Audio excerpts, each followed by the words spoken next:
आज हम आपको बताएंगे कि आखिर प्रधानमंत्री नरेंद्र मोदी के जन्मदिन पर योगी आदित्यनाथ ने उन्हें क्या तोहफा दिया है।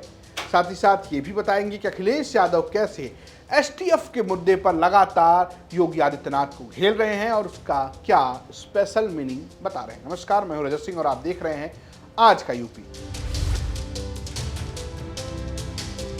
सबसे पहले बात करते हैं प्रधानमंत्री नरेंद्र मोदी के जन्मदिन की। नरेंद्र मोदी के जन्मदिन पर योगी आदित्यनाथ ने जो किया उसकी खूब चर्चा हो रही है। जी हाँ, उन्होंने सबसे पहले सुबह सवेरे अखबारों में एक संपादकीय के जरिए उनको तोहफा देते नजर आए। दरअसल दो अखबारों में संपादकीय छपी। हिंदी के अखबार, एक दैनिक हिंदी अखबार में छपा जिसमें उन्होंने नवनिर्माण का शिल्पीकार ये शब्द इस्तेमाल किया प्रधानमंत्री नरेंद्र मोदी के लिए। वहीं अंग्रेजी के अखबार में उन्हें भागीरथ बताते हुए नजर आए और ये संपादकीय योगी आदित्यनाथ ने खुद लिखी और ये चर्चा का विषय रहा कि किस तरीके से योगी आदित्यनाथ ने प्रधानमंत्री नरेंद्र मोदी की तारीफ की। बात यहां तक होती फिर भी ठीक थी, तारीफ का सिलसिला और भी बढ़ा।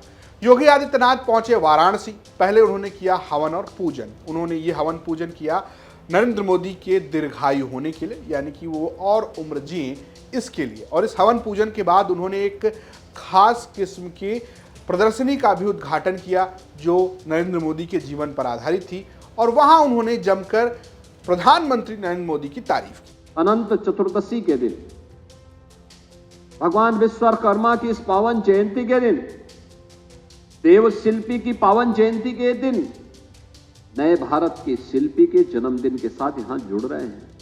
तो स्वाभाविक रूप से मोदी जी ने देश को बहुत कुछ विजन दिया है। डिजिटल इंडिया उनमें से एक है और डिजिटल इंडिया के क्रम में आज आपने देखा होगा कि यहां पर आज हमने एक और जहां विद्या शक्ति कार्यक्रम आईआईटी चेन्नई के साथ मिलकर के काशी के पहली, दूसरी, तीसरी क्लास के बच्चों के लिए एक नया अभिनव प्रयास यहां प्रारंभ किया गया है। वहीं यहां के सभी विद्यालयों में स्मार्ट क्लास का शुभारंभ भी आज प्रधानमंत्री मोदी जी के पावन जन्मदिन पर हो रहा है। शिक्षा प्राथमिकता है। सभ्य, सुशिष्ट, सुसंस्कृत और समर्थ समाज की आधारशिला है और स्मार्ट क्लास के साथ हमारी नवीन पीढ़ी भी जुड़ सके, टेक्नोलॉजी के साथ जुड़ सके। डीबीटी के माध्यम ने देश के अंदर और दुनिया के अंदर एक नई क्रांति लाई है। तमाम प्रकार की योजनाओं के माध्यम से मोदी जी ने आज के युवाओं के जीवन में एक नया परिवर्तन लाया है। उनकी आकांक्षाओं को उड़ान के लिए नए पंख दिए हैं। उन स्थितियों में हम सब आज इस योजना के साथ जुड़ रहे हैं। सुना आपने योगी आदित्यनाथ ने किस तरीके से तारीफ की, लेकिन इन सबके बीच चर्चा राजनीतिक है। चर्चा ये कि जो लखनऊ और दिल्ली की खींचतान थी वो क्या ठीक हो गई है, क्या उसमें सुधार आ रहा है या सब कुछ ठीक हो रहा है। दरअसल आपको बता दें कि लोकसभा चुनाव के बाद से उत्तर प्रदेश की जो राजनीति यानी योगी आदित्यनाथ और जो बीजेपी का केंद्रीय नेतृत्व रहा है उसमें एक किस्म की खींचतान देखी जाती है और ये कहा जाता रहा कि इसकी बड़ी वजह लोकसभा चुनाव की हार रही है। और उसके बाद संगठन बड़ा होता है, सरकार बड़ी होती है, ये सब तमाम चर्चाएं, लगातार नाराजगी, ये सारी बातचीत होती रही। और ये जब सब कुछ होता रहा तो ये कहा गया कि सब कुछ ठीक नहीं है। लेकिन जिस तरीके से योगी आदित्यनाथ ने प्रोएक्टिव तरीके से प्रधानमंत्री नरेंद्र मोदी की तारीफ की, उनके लिए संपादकीय लिखी, उसकी खूब चर्चा हो रही है। और ये सब कुछ उन्होंने 100वें दिन पर, यानी कि मोदी सरकार के 100 दिन होने पर उन्होंने ये संपादकीय लिखी थी और जिसमें उन्होंने खूब तारीफ की है भर भर के। हालांकि पार्टी के अंदर तारीफ तो बनती भी है, लेकिन ये चर्चा इस विषय में भी हो रही है कि क्या सब कुछ ठीक हो रहा है। आरएसएस के समन्वय बैठक के बाद मामला बनता नजर आ रहा है। आपकी क्या राय, हमें जरूर बताइएगा। अब बढ़ते हैं दिन की दूसरी खबर पर, बात कर लेते हैं योगी बनाम अखिलेश यादव की।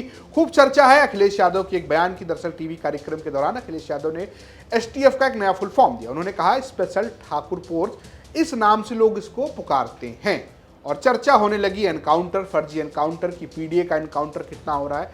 अखिलेश यादव ने हमसे बातचीत में भी कहा, इंडिया टुडे ग्रुप से बातचीत में ये कहा कि भैया बुलडोजर और एनकाउंटर दोनों पे एक ना एक दिन तो रोक लगेगी। देखिए, एसटीएफ और बुलडोजर में ज़्यादा फर्क नहीं है।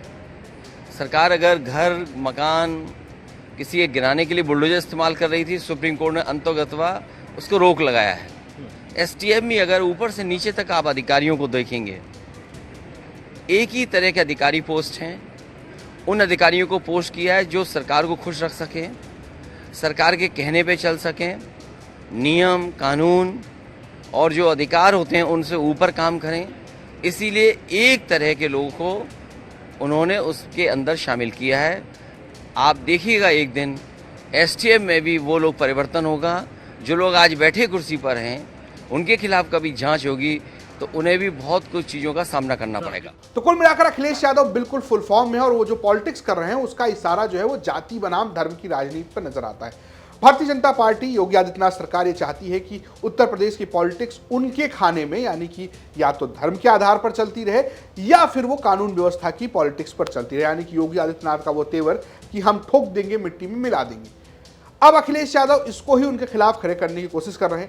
एनकाउंटर को फर्जी बताना और उसमें से पीडीए निकालना, आंकड़ा देना कि ये जो है इतने पीडीए का एनकाउंटर हुआ है, इतने यादव मारे गए हैं, इतने पीडीए के लोग मारे गए हैं, इतने मुसलमानों का एनकाउंटर हुआ है। तो ये एक तरीके से बताने की कोशिश करना कि ये सारा खेल जातिगत है। तो राजनीति में जाति बनाम धर्म का खेल आपको यूपी में लगातार नजर आ रहा है और किसका पलड़ा भारी होगा ये एक तरीका पता चलेगा चुनाव में। हो सकता है आपको चुनाव में नजर आए, विधानसभा में नजर आए, लोकसभा में अखिलेश यादव की पॉलिटिक्स ज़्यादा बेहतर रही और उन्होंने अच्छा प्रदर्शन किया, तो वो यही कोशिश लगातार करते नजर आ रहे हैं। आपकी क्या राय है, हमें कमेंट बॉक्स में जरूर बताइए। देखते रहिए यूपी तक। नमस्कार।